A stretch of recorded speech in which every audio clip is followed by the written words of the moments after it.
Hi అండి, నమస్తే. Welcome back to ఉమ్మ చేతి వంట. ఈరోజు మన వీడియోలో సొరకాయతో ఇడ్లీ చూపించబోతున్నాం. ఈ సొరకాయ ఇడ్లీ అనేది హెల్త్కి చాలా మంచిదండి. మరి ఇంకెందుకు లేటు, రెసిపీ చూసేద్దాం రండి.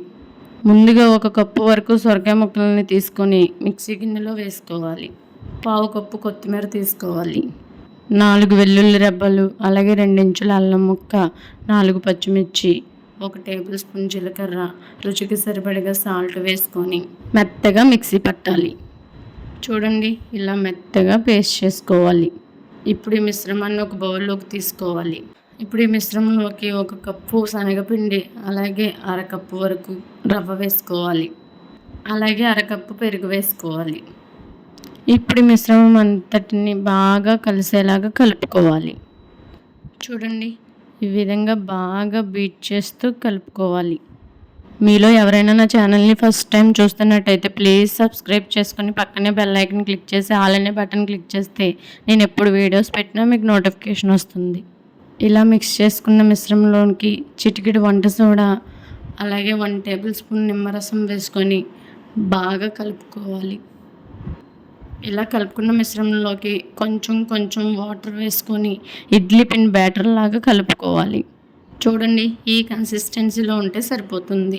ఇప్పుడు ఇడ్లీ రేకుల్ని తీసుకొని లైట్గా ఆయిల్ అప్లై చేయాలి. ఇప్పుడు కొంచెం కొంచెం పిండి తీసుకొని వేసుకోవాలి. ఈ విధంగా ఇడ్లీ రేకుల్లోకి పిండిని వేసుకోవాలి. తర్వాత ఇడ్లీ పాత్ర తీసుకొని 1 గ్లాస్ వాటర్ వేసుకోవాలి.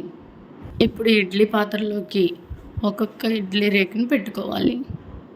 మూత పెట్టి మంటను మీడియం ఫ్లేమ్లో పెట్టి ఒక 8 మినిట్స్ వరకు ఇడ్లీని ఉడికించాలి. 8 మినిట్స్ తర్వాత మూత తీసి ఇడ్లీ ఉడికిందా లేదా అనేది స్పూన్తో కానీ చాకుతో కానీ ఇలా చెక్ చేసుకోవాలి. అంతేనండి, ఇడ్లీ పర్ఫెక్ట్గా కుక్ అయిపోయింది. చూడండి, ఇప్పుడు ఇడ్లీ అన్నింటినీ ప్లేట్లోకి తీసుకుందాం. అంతేనండి, సింపుల్ అండ్ క్విక్గా చేసుకొని సొరకాయ ఇడ్లీ రెడీ అయిపోయింది. ఈ ఇడ్లీకి కాంబినేషన్గా ఏ చట్నీ అయినా బాగుంటుందండి.